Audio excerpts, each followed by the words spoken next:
Alrighty, good afternoon. How's everyone doing today? Good. Like I said, it's 4 o'clock on the afternoon, so appreciate y'all being here. My wife and I flew in from Houston this morning, and so I took a short nap in the afternoon just so I'd be, nice and fresh and energetic for you. And I was awoken by a brass band playing just outside. Now, I'm originally from Louisiana, so I wasn't upset at all about being woken up by a brass band. But that doesn't happen in Houston every day. Anyway, my name's Damon Small, and hopefully you're here to see what Infosec and oil and gas can teach us about Infosec and healthcare, because that's what I'm talking about. Before we jump into it, though, I want to give a special thanks, first of all, to NolaCon. Putting on a conference like this every year is very difficult. A lot of staff and volunteers put a lot of work into making this happen for us. So definitely thanks to them for doing that. My employer, NCC Group, I love my job. I love my employer. I get to do this as a part of my gig. So thanks to them for supporting me, being here to chat with you. And of course, my wife and editor. She has to, sitting up there in the front heckling me. She gets to see all these slides before you do, so she takes out all the bad bits and leaves in the good bits. So I think if you do public speaking or any kind of publication, make sure you have a good editor. And lastly, you, for showing up. As I mentioned, I have the great pleasure of doing quite a bit of public speaking, but I still remain terrified every time that literally no one is going to show up. So thank you for being here and making this worthwhile. As I mentioned, my employer is very great about supporting us, advocating for our industry, and coming out to speak. So you do have to sit through a short commercial. If you've not heard about NCC Group, we're based in the United Kingdom. We've got several offices here in North America, 35 offices globally, 2,000 consultants worldwide. So that's a lot of geeks. We do a lot of security services. We're a services-only organization. We don't sell products, but we do a lot of consulting. I show this slide because I'm hoping, notice I'm wearing the blue armband, I'm hoping to add Houston to that list under USA. That's where I'm based out of, working from home right now. We're hoping to add a brick-and-mortar office in Houston. So if you know any geeks that want to do consulting in Houston, Texas, please let me know, because we're trying to grow that location. All right, enough about them. Let's talk about me. Again, my name's Damon. I'm gonna have to take that joke out. It never works. It is terrible. Technical director for NCC Group North America. I've been in IT since 1995, and if you were around that time, you remember the dot-com bubble burst in around 2000, so that was a good time to kind of change directions of my career. So I started focusing on Infosec in 2001. Louisiana native, go Tigers. Any LSU fans? All right, go Tigers. Thank goodness. Yeah, that joke did not work in Gaithersburg, Maryland. Anyway, so yeah, no LSU fans up there. Been in Texas for about 22 years, but I love coming to NolaCon and coming back to my home state. Studied music at Louisiana State, crammed a 4-year degree into 5 years. It was wonderful. And then went to grad school. I'm a frustrated academic, so I just wanted to go to school, so I did. So mostly the first half of my career was really blue team Infosec. In Houston, the two largest industries are healthcare and oil and gas, so I've got a lot of experience working in those areas.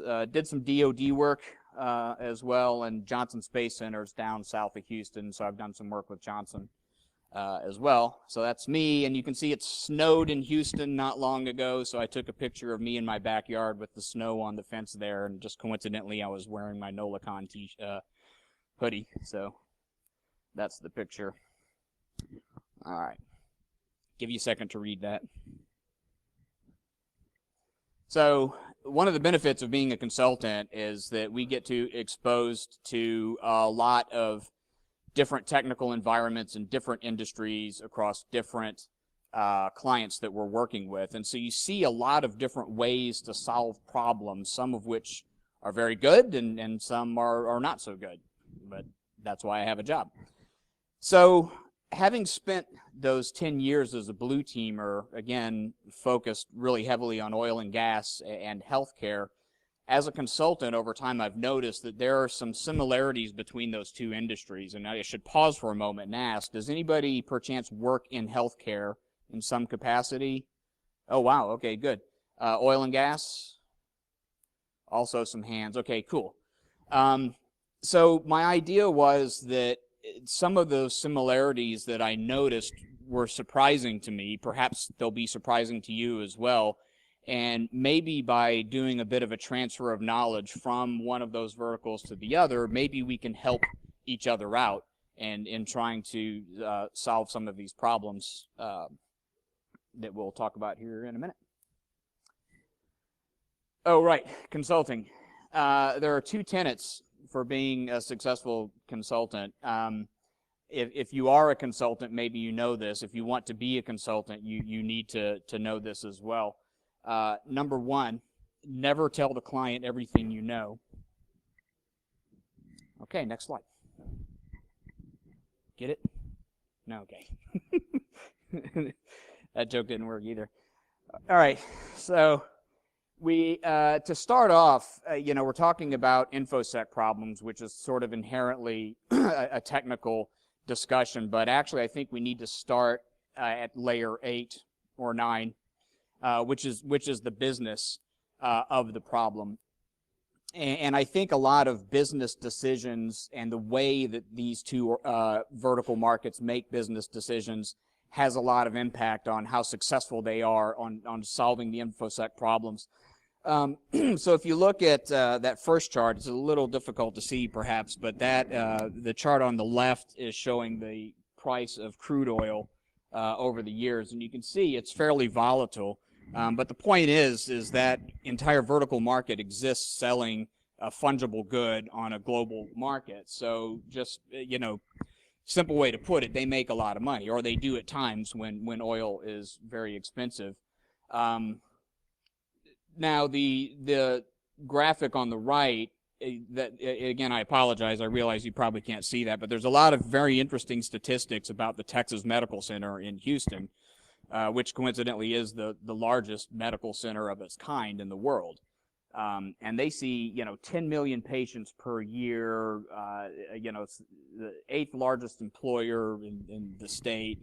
Just a lot of amazing statistics that you look at. So you might wonder, okay, well, they should have a really good business too, at least in Houston. But despite all that, when you start looking at the business model, you realize that healthcare organizations, and the healthcare folks that are in here probably already know this, don't have a lot of control over how much you're paid for the services you offer, right? That's largely done by the payers, that is the insurance companies, and if it's an indigent patient, then you have to provide services and you may not get paid at all. So the first problem we realize is, the business model is quite a bit different. So how do we overcome that? We'll talk through that in a minute. What one sort of example that I learned, and maybe some of you know this, certainly the oil and gas folks do, speaking of fungible goods in the oil industry, the gasoline that goes into a pipeline at any point in this country is the exact same gasoline, no matter who produced it, no matter who refined it. It's only when the gasoline comes out the other end of the pipeline and the additives are added by whatever the retail brand is that it becomes Exxon or Mobil or BP. Whoa! Wow, cool. All right. So that's just one of many examples of how the revenue stream for oil and gas is a lot different than healthcare. So I just kind of wanted to set the stage to say that I'm taking a very business-centric view of this problem. Another problem that we see, and again, hopefully this will resonate with the healthcare folks, y'all know what Moore's law is, right? Yeah, so every 18 months capacitor density is going to double, and that, some people, that roughly equates to every year or so processor speeds are going to get a lot faster. And that's been pretty consistent for a very, very long time. So the life cycle of, in technology, when we're talking about new devices that we're using, we're at a very, very fast moving scale. So for technologists, you know, I don't know that I've ever owned a computer that was, you know, older than 3 years old. Just because it's 3 years old, I've got to get rid of it and buy a new one because, you know, the new ones are that much better. In healthcare, when you're talking about how old the technology is, as it turns out, there's a completely different frame of reference for time. I asked a doctor once how long it took for a new instrument to go from conception to, you know, human testing to actually being used on patients, and he said, about 10 years. So in a healthcare organization's mind, you know, when you're thinking about what a cycle of advancement of technology is, it's a decade. So saying, you know, Moore's Law in 18 months, that is completely incongruent with what they're used to thinking of a life cycle to be.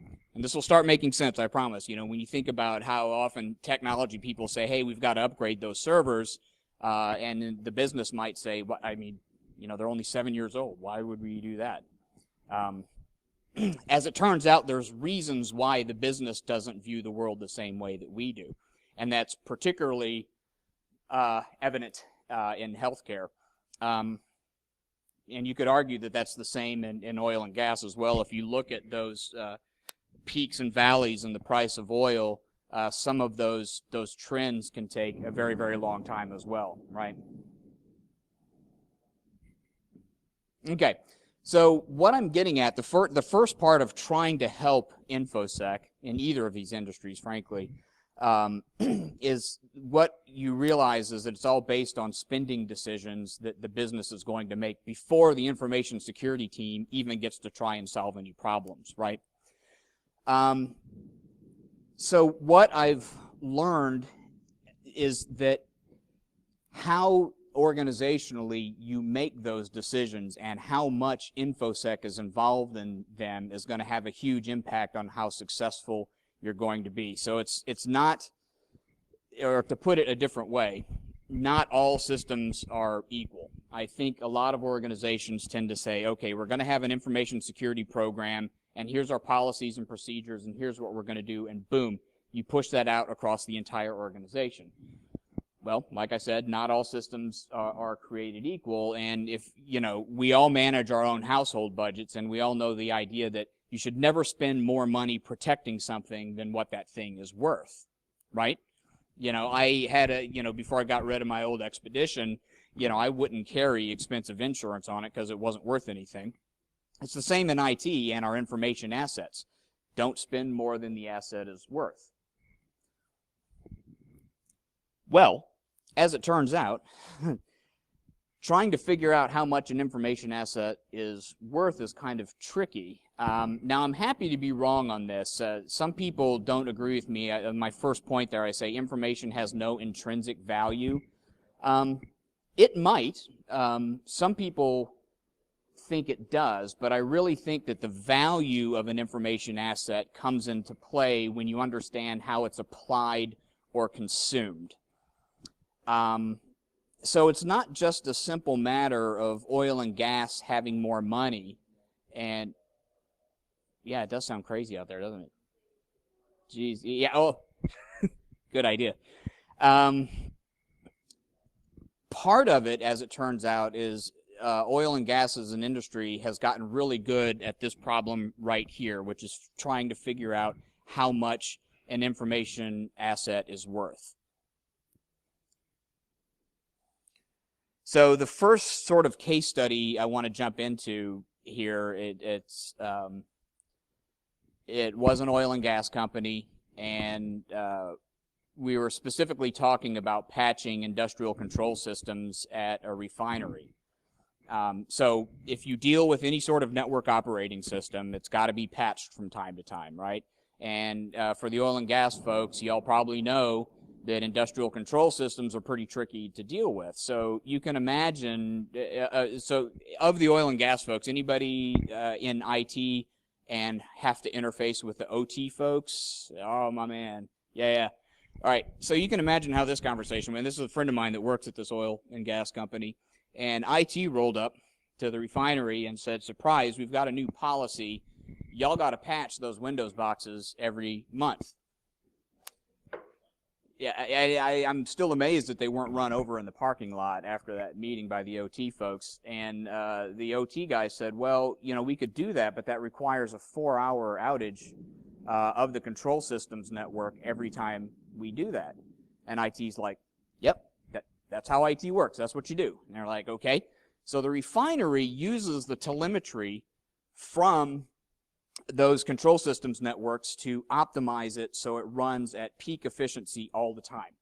And refineries in this country are regularly at, 99% capacity? I mean, there's just not a ton of refineries sitting around. So OT explained to IT that 4-hour outage window, due to the loss of efficiency of those systems not being available, cost the organization $350,000 during that 4-hour outage window. So that's pretty easy math to do, right? As an organization, if you want to save that $350,000, you can spend up to that amount of money in investing in other technical controls, because you're not going to patch every month. You might patch when you turn that refinery around every couple of years or so. But you can make a huge investment with that kind of money, knowing that there's other technical controls that can be put in place in lieu of applying the software patch. And that was a big moment for me when I heard that story, because I realized, oh, that's where we're going wrong, because it's not the value of the computers or the infrastructure that supports the network or any of that, right? It's the value of the information asset. More precisely, it's the what inefficiencies are introduced when that information asset is unavailable or incorrect or otherwise messed with. And it sounds kind of obvious when I say that out loud, and maybe you're all sitting there thinking, right, that's how you do it, but I've been amazed at how many clients, when I've talked them through that process, they've kind of been looking at valuating information assets in kind of not the best way. I don't want to say the wrong way, but I think that's the first thing we need to do, regardless of what industry you work in, is try and figure out how do we valuate those information assets. All right, great. So how much is enough? Well, if we know that we're going to lose $350,000 in 4 hours, well, that's a pretty good, place to start. I'll freely admit, as a consultant, I should say you should always spend more on your information security programs, particularly when you hire third parties, right? I mean, of course. But defense is hard. So now if we've convinced ourselves that we understand the value of our information assets, now we also have to understand the adversary. And the concept here is asymmetric warfare, right? I mean, you go to work every day and you're trying to protect your assets, and you've got to protect against all potential vulnerabilities and threat vectors that might exist, but the bad guy may have to be successful in exploiting but one, right? So you already know that if you're doing defense, your job is harder than the bad guy is. A hospital CEO once commented to me that he perceived the risk to his hospital system to be very, very low. And he said, we're just a regional hospital. Why would anyone care about hacking us? Well, the first part of the answer is that, a lot of malicious activity is indiscriminate, right? They don't know, if I'm a bad guy and I'm scanning the internet looking for vulnerable hosts, I'm not going to say, oh, I better look up this, IP block to see who it belongs to. And if it belongs to, a not-for-profit hospital system, oh, well, I'm going to leave them alone because they're doing a service to the to the community. Well, no, that's not how it works at all, is it? So all they care about is the availability of network-based resources that they have access to. It's interesting now, several years later, that healthcare organizations are actually becoming interesting targets. The NHS in the United Kingdom was virtually shut down for a very long time because so many large hospital systems there got attacked by ransomware. So in addition to understanding the value of your information assets, the other part of the problem is trying to figure out, okay, who is your adversary?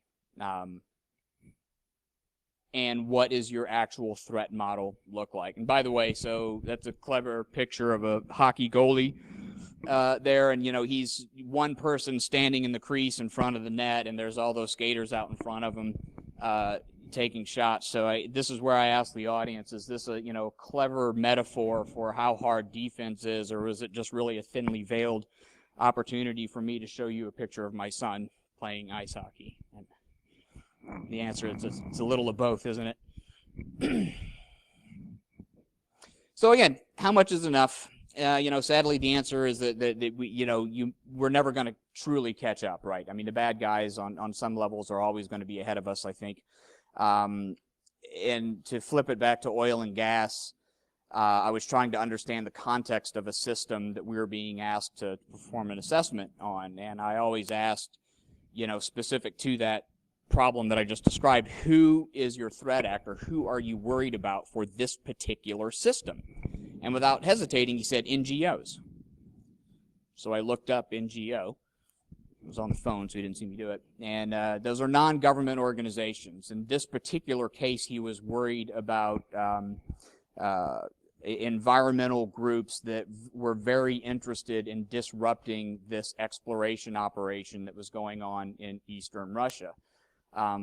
And that was a number of years ago, and I realized that trying to protect yourself against an advanced and very well-funded adversary like an NGO is a lot different than protecting yourself against a script kiddie that's just running scans against random hosts, right? So I think that's another thing that we can help the healthcare industry in, is trying to understand that all systems are not created equal, but all threats are not created equal as well.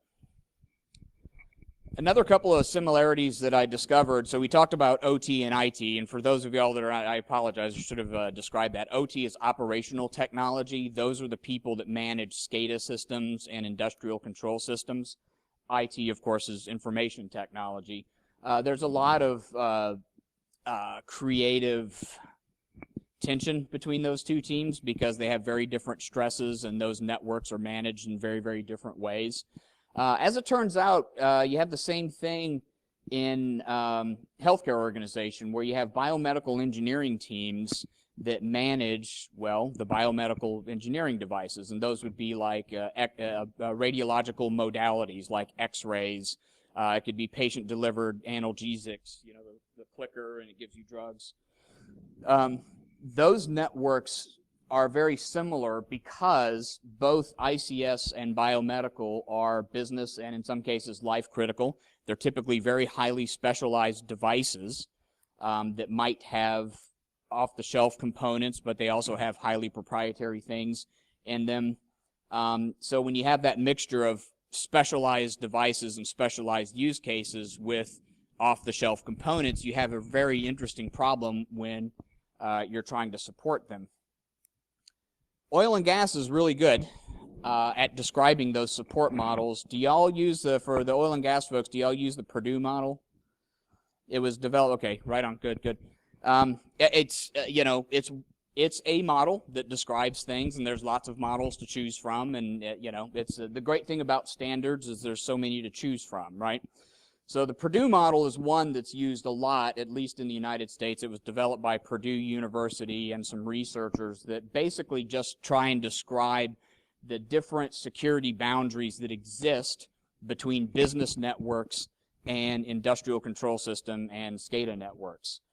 So basically, if you're interested in security, what you care about, and those security boundaries, by the way, are described as levels, from level 5, where the business network begins, all the way down to level 0, which is where knobs are turning and things are blowing up, potentially. So the most interesting security boundary is between L3 and L4, level 3 and level 4. Now, by the way, I'll pause for a minute to suggest that be careful when you're talking to people within your organization, because I found myself in a heated debate with a routing and switching person, and every time I was talking about L3 and L4, he assumed I was talking about OSI layer 3 and layer 4. So you can imagine, 15 minutes into a conversation when we weren't talking about the same thing at all. But the Purdue model, excuse me, I'm going to confuse myself. The business network at L4 touches the ICS network starting at L3. So back in the day, the way you would segregate those environments, as you can see, is there was a DMZ in between them. You just simply didn't connect them, right? So the OT network's not connected to anything, so it's protected, and so IT can go and do its thing, and OT can do its thing because it's not connected. Well, that's not the reality of the world we live in anymore. The notion of an air-gapped ICS environment just simply doesn't exist. One example of the importance of understanding how your network is segregated, I was talking to a healthcare client, and I was asking about their biomedical devices, and I said, okay, how do you have the business network separated from biomedical? I was like, oh, every biomedical device is on a separate VLAN. Like, right on, that's good. So, as a part of this assessment, just go ahead and show us the firewall rules that are separating those VLANs to make sure they're being protected properly. And then they said, oh, there's no firewall. I'm like, okay.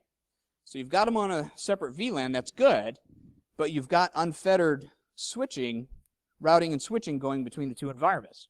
He said, that's right. So that was an important learning experience, I think. So when you talk about how you separate your networks, understanding the difference between an organizational control and an actual technical control that controls traffic is really important. And I'll stop just short of saying that maybe we should start applying the Purdue model within healthcare organizations. However, it's the same bloody problem, isn't it? So those things that I mentioned earlier about the specialized use cases and specialized devices, that can create gaps in support that are kind of interesting. Both industries are highly regulated. Depending on what part of energy you're in, you may or may not have to deal with NERC and FERC, for example. But the FDA has a lot to say on how we network things within healthcare. This is a fairly recent article that I found. Medical devices are the next security nightmare, which I'm glad I found. I mean, that's an interesting cover, right? Looks great on the slide, but I mean, we were saying that 15 years ago when I actually worked for a hospital system. So I think it should be, yeah, they're just getting worse in terms of our security nightmare. And let me describe a specific story that happened. I was working for a hospital system. We had X-ray machines, of course, all over the place, and we got hit by some self-propagating malware. It was a worm of some sort. And we were, monitoring network traffic. We could see the hosts that were infected, and, antivirus wasn't working well against it. And so anyway, we dispatched a desktop person to a specific room. We knew where the traffic was coming from. So we figured out what Ethernet port the host was plugged into, so we knew physically where it was located. So the desktop guy goes out, and he calls me on the radio and said, hey, I'm in that room 16, like you told me. There's no computers in here. I'm like, okay, dude, I'm looking at the traffic. I mean, I can see the traffic. I can see the malware trying to propagate. There's got to be a computer in there somewhere. I'm telling you, it's not. So I asked him, where are you? Like, what unit in the hospital are you in? And he said, radiology. That'll be important in a second. And I said, I don't know, this is getting bad. There's no computer in there, so I'll just ask the network guys to disable the port. Well, of course, all the hospital leadership knew this incident was going on, so the port was disabled. And within a couple minutes, I got a call from the ER director, and he was kind of panicked, and he was like, hi, we're putting the entire hospital on drive-by. Now, drive-by means that the emergency department can't accept new patients. So if there's an ambulance on the way to the hospital, they've got to be diverted to go to some other hospital. So drive-by is not a word you ever want to hear in the context of when you're doing incident response in a hospital. Or Right. True. So I asked him, I was like, that's weird. Why are you going on drive-by? He's like, well, we only had one x-ray machine and it just went down. It's like, wow, what a coincidence. So I just disabled a port in radiology. And I asked him, what room is that x-ray machine in? And he said 16. I'm like, oh, right. That's where my guy is. So then I had to make that decision on, do we bring the device back online and start accepting patients again? Which is good, but we run the risk of potentially infecting other devices on the hospital. So I remember thinking at that time, that's when I started thinking seriously about getting into consulting, because I'm like, man, I'm a computer geek. I did not sign up for this, life and death decision sorts of things. So the gap in support here was that once we got the machine back online and we were accepting patients again, what we realized is that I had a computer expert on one side that, and by the way, it ran XP.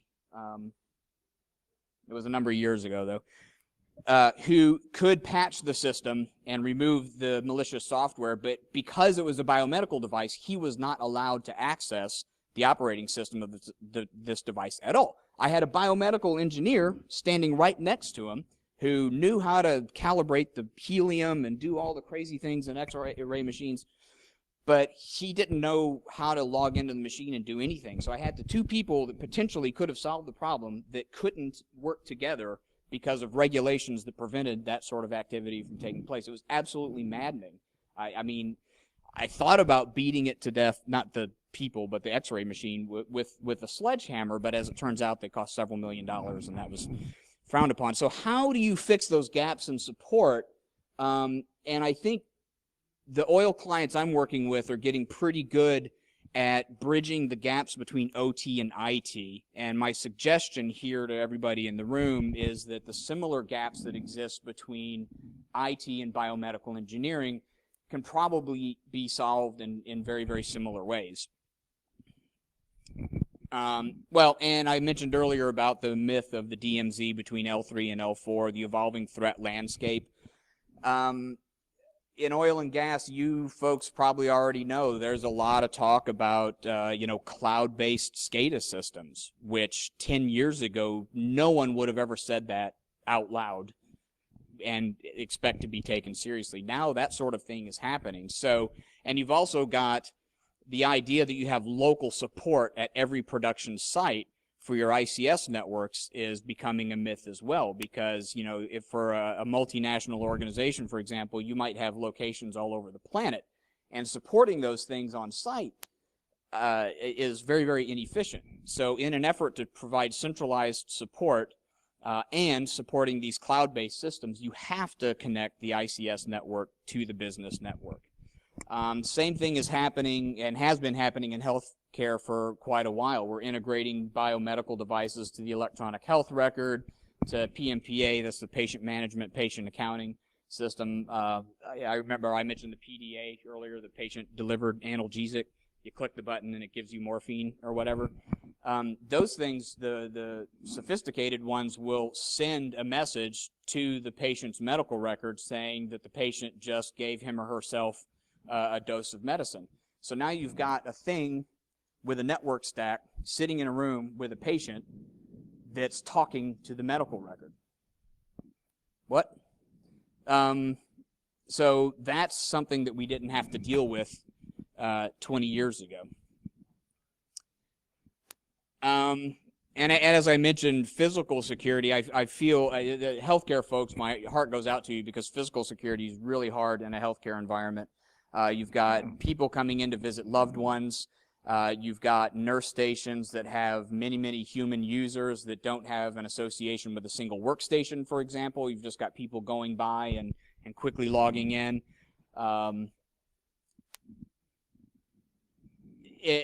So I haven't figured I haven't figured that part out yet, but I don't have to be right, even standing up here, but I really want to be a part of the conversation. So a lot of the physical controls that have been very successful in oil and gas are not as easy to implement in a healthcare environment. Now I'll give a quick example.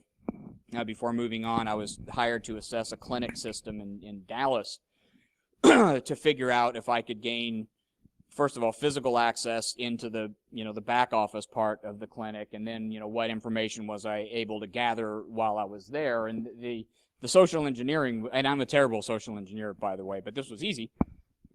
My wife's nodding her head, yeah.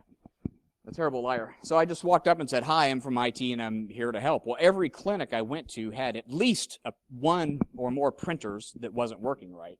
So in every case, it's, oh, thank goodness you're here. There's this printer that's not working. So I was able to just waltz in under the guise of fixing their printer and plug straight into the network, and off you go. Well, meanwhile, every human being that's in that clinic is very, very busy, treating patients. And so the physical security model in such an environment is completely different. If you try to walk up to, a refinery or a marketing terminal or something like that, physical security is much more serious. So I appreciate that that's a hard problem to solve. So in all cases in those clinics, by the way, just to close this story out, I was able to steal a bunch of their information, but I was sure to fix their printer before I left. So at least, so if you're doing social engineering and you have a pretense of fixing something, try and actually fix it if you can. It'll, make them happy. So I've told some stories and I've pointed out a lot of problems, but I feel like we won't leave here happy if we don't solve some of these problems. So what can we do? So I think we need to revisit how we evaluate our information assets. The decisions need to be made by the business and the clinicians and IT. I think far too often in IT we're expected to come up with our own budgets and then try and sell them to the business. And we don't understand as computer geeks maybe what the challenges the business are having to deal with, and conversely the business probably doesn't understand some of those concepts about the value of those information assets. To put it kind of plainly, I mean, at some point the business approved purchasing and implementing your IT system, whatever system it is, not the whole environment, but if you have a particular application, at some point they decided it was worth spending money on. So somebody somewhere must have decided how much money it was worth spending. Hopefully that wasn't a completely arbitrary process. So I think if, as computer folks, as computer scientists, if we kind of dovetail off of that process and say, well, wait a minute, the reason we implemented it was because of these efficiencies we're going to introduce. How much is it going to cost us if those efficiencies go away? I think changing our vernacular might help out a little bit too. We always talk about information security, and those are the words we use to describe what we do. But I've noticed in oil and gas and in healthcare, safety is sort of a cultural thing that's very, very important to those organizations. And I think they're right. I think if we have the conversation internally with our business units, not in the context of security, but the safety of information. And I know that sounds a little hand-wavy, but that's a concept that they already understand and have understood for a very, very long time. In-house versus third-party, I have this theory that the further away from your organization's core competence information security is, the less efficient it is to implement it. Now, I'm not saying you can't be good at it, because you absolutely can. But an oil and gas or a healthcare company trying to do Infosec, when their core competence are, pulling product out of the ground and fixing sick people, that can be very, very difficult. So always consider, and I know this is shameless because of who I work for, but, consider engaging with third parties to help you out when necessary. It's a lot easier for me to maintain a staff of 2,000 consultants around the world than likely it is for your organizations.